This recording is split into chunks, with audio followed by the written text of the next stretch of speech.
Salut, ici le Wake Up Man. Alors, bonjour pour ceux qui ne me connaissent pas encore. Euh, Ici le Wake Up Man. Donc là, je pense que j'ai dû mettre un titre assez piquant, du genre les femmes ne comprennent rien à l'amour, euh, l'amour et les femmes, ou alors la relation entre la mère et la femme, je sais pas. Enfin bref, je vais simplement essayer de vous expliquer parce que quelquefois dans mes vidéos j'ai pu dire une, deux, trois fois ou alors dans une des vidéos dans lesquelles je suis intervenu sur des chaînes d'autres personnes où j'ai essayé tant bien que mal d'expliquer que les femmes en réalité ne comprenaient rien à l'amour, mais du point de vue de l'homme, hein. C'est là où il faut, c'est là où il faut souvent souligner et bien préciser parce que même déjà jusqu'ici, je pense qu'il y en a qui vont s'arrêter. Ouais, comment ça et tout ça. Mais les femmes qui sont honnêtes diront, diront la même chose, quoi.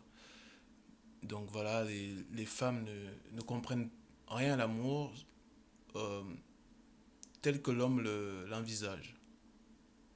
Ou alors, euh, les femmes euh, envisagent autrement le monde, tout simplement.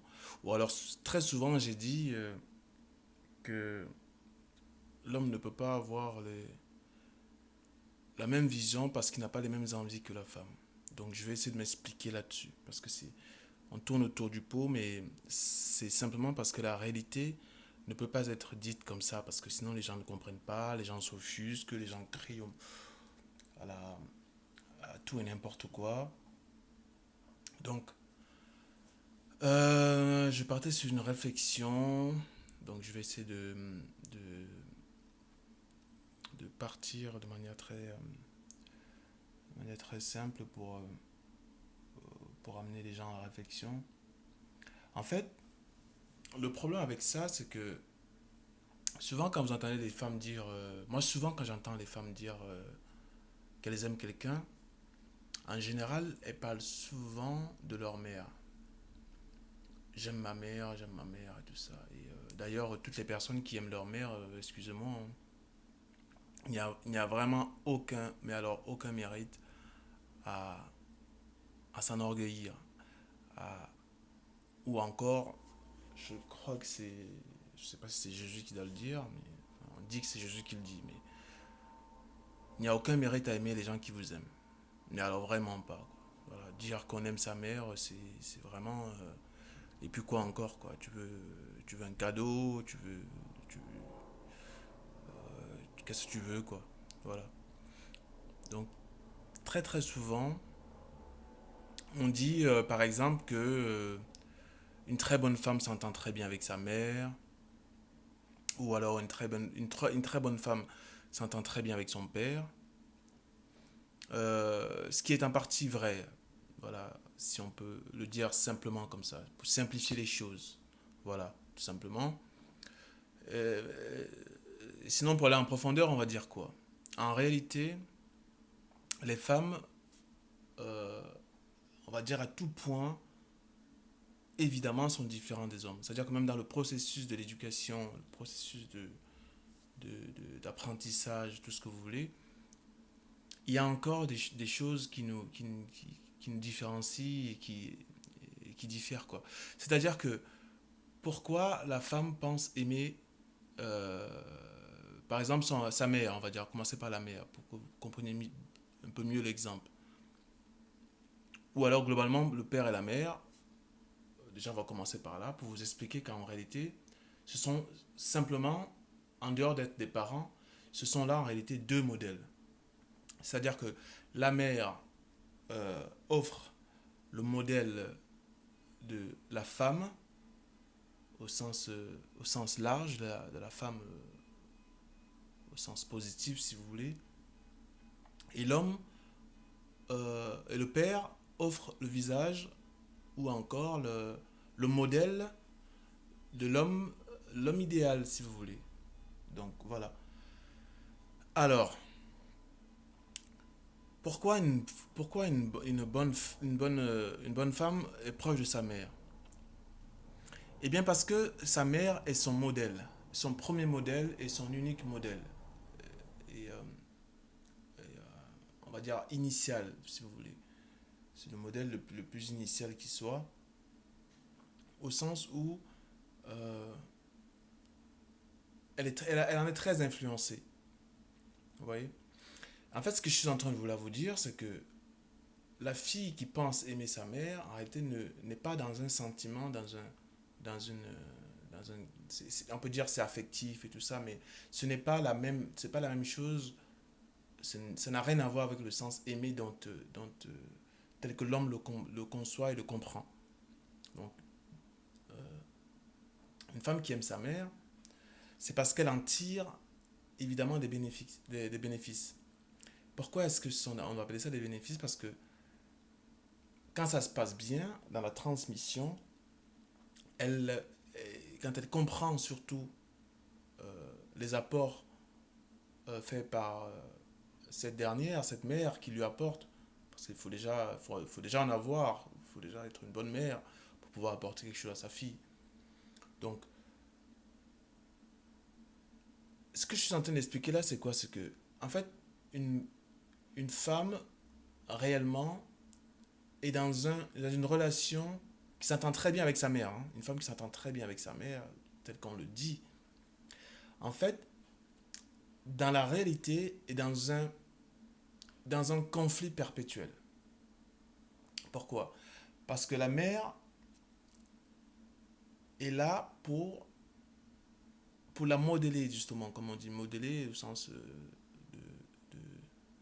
au sens du fait elle est un modèle pour sa fille et elle n'est pas censée accepter que sa fille sorte du moule, c'est-à-dire le cadre qu'elle définit par elle. C'est ça en fait.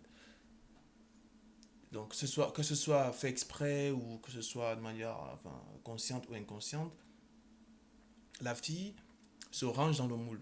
Et si celui-ci lui convient, et si en tout cas si elle en tire des bénéfices, elle y reste. Et c'est ce qui maintient en fait cette relation.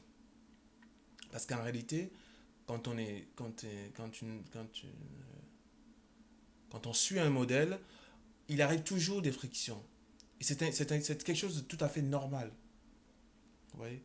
Quand ta mère t'apprend quelque chose et toi tu dis non, mais pourquoi je pourrais faire ceci et que finalement En fait, une bonne femme, pourquoi est-ce que je dis qu'une bonne femme est en conflit perpétuel avec sa mère? Parce que en réalité, c'est la fille qui se remet en question. Vous voyez? C'est une fille qui est capable de se remettre en question. Parce que dû au modelage, quoi, vous comprenez? C'est-à-dire elle est capable de se remettre en question parce que elle sait que c'est pour son bien. Parce que jusqu'ici, les apports de l'éducation et tout ça lui ont toujours prouvé que sa mère avait raison ou alors que voilà. C'est ça une bonne, c'est ça une bonne relation entre mère et fille. Vous voyez? En réalité, elle est conflictuelle. Mais c'est conflictuel dans le bon sens, dans le bien commun. Comprenez bien ce que je dis là. Voilà. Pour ne pas aller trop loin non plus, parce que je ne comptais pas faire une longue vidéo. Donc, pourquoi le père est un modèle? Le père est simplement, de manière évidente, un modèle d'autorité. Elle va apprendre l'autorité chez son père. De la même façon qu'elle a été modelée par sa mère, elle va apprendre l'autorité chez son père, qui va lui apprendre euh, à bien se comporter, non seulement à bien se comporter, à se sentir belle aux yeux d'un homme, à se sentir, euh, à se sentir protégée, à se sentir diriger, euh, enseigner. Vous voyez tout ça. Mais l'amour au sens propre, en tout cas au sens propre, c'est celui des hommes dont on a inondé les livres, les bouquins, tous ces genres de choses. C'est de l'amour. Il faut bien comprendre ceci, c'est que l'amour dont on parle de manière générale, c'est de l'amour de l'homme dont on parle. Car il est le seul à pouvoir manifester ce genre euh, de cette allure qui va avec le, ou alors ce comportement qui va avec cette allure d'aimer, de vouloir voilà, de vouloir bâtir, de vouloir entreprendre, de vouloir voilà, toutes les romances et tout ça. En fait, c'est le mouvement, c'est un peu comme là on rentre dans la mécanique, dans la science, dans toutes ces choses-là. Voilà, parce que j'ai toujours dit que tout ce que je dis fait partie d'un tout. Il faut bien comprendre ça, la force des corps, la force des mouvements, je ne sais plus comment on dit ça. Comprenez bien ça. Donc si vous comprenez cela, euh,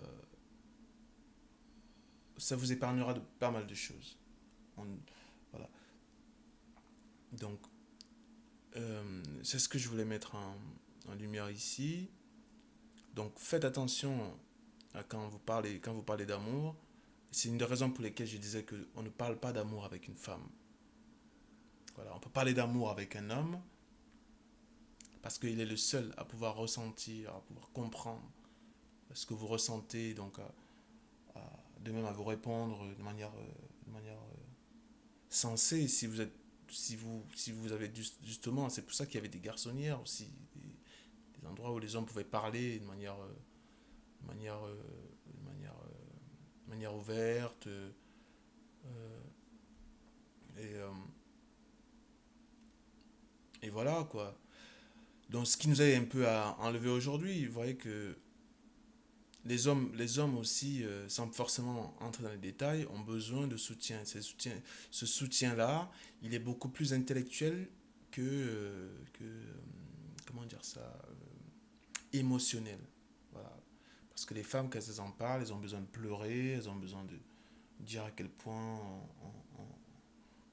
on les fait souffrir et tout ça. Mais l'homme a besoin de raisonner. Donc pour pouvoir raisonner, il a besoin de s'entourer des personnes qui raisonnent.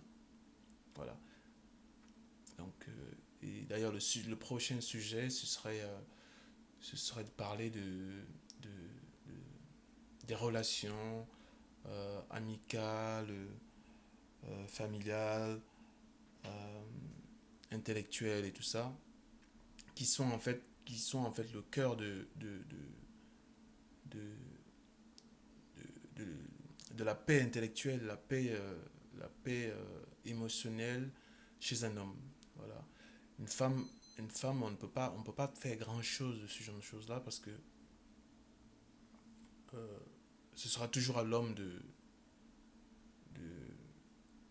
d'être en charge de, des relations, si vous voulez, voilà, pousser au bout du bout. Hein. Voilà, ce sera toujours aux hommes on demandera des comptes. Donc, le plus important, c'est de bien s'entourer. En tant qu'homme, c'est de bien s'entourer. Et bon, c'est pas le sujet, mais voilà. Alors, si vous ne connaissez pas, abonnez-vous, likez, peace.